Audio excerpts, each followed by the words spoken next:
शारदे माँ हे शारदे माँ, अज्ञानता से हमें तार दे माँ। तू स्वर की देवी है, संगीत तुझसे हर शब्द तेरा है, हर गीत तुझसे। दोस्तों वेलकम है आपका स्पेशल नॉलेज पी में। दोस्तों आज मैं आप लोगों के लिए लेके आई हूँ बसंत पंचमी की कहानी। जैसा कि आप सभी जानते हैं कि इस दिन माता सरस्वती का जन्म हुआ था और माता सरस्वती विद्या की देवी हैं, तो इस दिन उनकी पूजा की जाती है। तो आइए सुनते हैं कथा इसके बारे में कि इनकी पूजा क्यों की जाती है। एक बार की बात है, सुकेतु नाम का एक राजा रहता था। वह एक अच्छा इंसान और धर्म का अनुयायी था। उसने धर्म के नियमों के अनुसार राज्य पर शासन किया, अपने राज्य के नागरिकों की बहुत अच्छी देखभाल करता था। उसकी स्वेदी नाम की एक सुंदर सी पत्नी थी। एक बार सुकेता के राज्य पर आक्रमण हुआ और सुकेता को अपने शत्रुओं से युद्ध करने को विवश होना पड़ा। दुश्मन मजबूत थे और सुकेता अपनी रक्षा करने में सक्षम नहीं था और अपनी जान बचाने के लिए युद्ध के मैदान से भाग गया। उसके साथ उसकी पत्नी भी भाग गई। वे दोनों अपनी जान बचाकर भाग गए और समय रहते एक जंगल में पहुंच गए।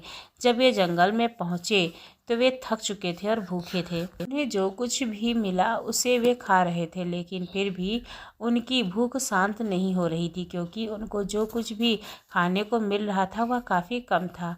भूख ने अपना असर दिखाना शुरू कर दिया और राजा एक समय ही नहीं पा रहा था। राजा नीचे गिर गया और रानी अपनी जंघों को राजा के तकिए के रूप में बनाकर उसे शांत करने की कोशिश कर रही थी। बहुत ही चिंतित थी और उसने भगवान से कुछ मदद की प्रार्थना की, जिससे उनको चिंताओं और दर्द से छुटकारा मिल सके। संयोग से ऋषि अंगिरका उस रास्ते से जा रहे थे और उन्होंने राजा और रानी को देखा। उन्होंने रानी से पूछा कि वह कौन है और वे जंगल में कैसे आए। रानी ने ऋषि को अपनी कहानी सुनाई। ऋषि को पता चल गया कि वे राजा और रानी हैं। फिर उन्होंने रानी से कहा कि पास में ही पंचवटी तालाब के पास दुर्गा क्षेत्र नाम का एक स्थान है। उन्होंने रानी को पूरी भक्ति के साथ देवी के पूजन करने की सलाह दी। ऋषि ने रानी और राजा के साथ में चलने के लिए कहा। वे दोनों ऋषि के साथ उस स्थान पर चले गए। ऋषि ने राजा और रानी से पवित्र तालाब में स्नान करने को कहा। राजा और रानी स्नान करके लौटे। ऋषि ने उन्हें देवी दुर्गा और सरस्वती की पूजा करवाई।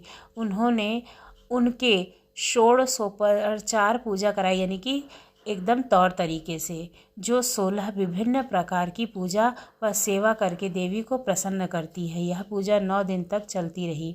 10वें दिन एक यज्ञ किया गया। यज्ञ ऋषि अंगिरका द्वारा निर्देशित राजा और रानी द्वारा 10 प्रकार के दान किए गए। इस प्रकार उनका व्रत संपन्न हुआ। ऋषि अंगिरका के आश्रम में वे दाम्पत्य खुशी खुशी रहने लगे। देवी की कृपा से पुत्र की प्राप्ति हुई। लड़के का नाम सूर्य प्रताप रखा गया। बालक का जन्म आश्रम में हुआ था और वहीं पर वह पाला पोसा गया। युद्ध सहित उसने सभी शिक्षाओं को प्राप्त किया। वह बड़ा होकर एक महान सूरवीर व्यक्ति बना। लड़का एक युवा योद्धा था और अंगिरस ऋषि के आश्रम से उन शत्रुओं पर हमला किया जिन्होंने उसके पिता का राज्य छीन लिया था। उसने युद्ध के मैदान में सभी शत्रुओं को हरा दिया और उनसे अपने पिता के खोए हुए राज्य पर नियंत्रण किया। आश्रम में लौट आया और ऋषि के आशीर्वाद से अपने माता पिता को वापस अपने राज्य ले गया। उस दिन से हर साल इस व्रत को वह करती थीं और उनका परिवार हमेशा के लिए खुश रहता था। सुनते हैं दूसरी कथा। ऐसी मान्यता है कि जब ब्रह्मा जी ने दुनिया की रचना की थी तब धरती पर हर एक चीज़ मौजूद थी, फिर भी उन्हें कुछ कमी सी लग रही थी। इस कमी को दूर करने के लिए उन्होंने कमंडल से पानी निकाला और ज़मीन पर छिड़क दिया। पानी छिड़कते ही एक सुंदर कन्या उत्पन्न हुई। कन्या के 3 हाथों में वीणा, पुस्तक और माला मौजूद थी। वहीं चौथा हाथ वरदान देने के लिए वर मुद्रा में था। जन्म लेने के बाद इस कन्या ने वीणा बजाई, जिसकी वजह से हर जीव में स्वर आ गया था। कहा जाता है कि इसी की वजह से इस कन्या का नाम सरस्वती रखा गया। तब से अब तक देवलोक और मृत्युलोक में माता सरस्वती की विधिवत पूजा की है इस दिन। तो आपको माता सरस्वती की उत्पत्ति की और बसंत पंचमी के पूजन करने की ये कथा कैसी लगी ज़रूर बताइएगा। यदि अच्छी लगी हो तो हमारे चैनल को सब्सक्राइब करना ना भूलिएगा। धन्यवाद।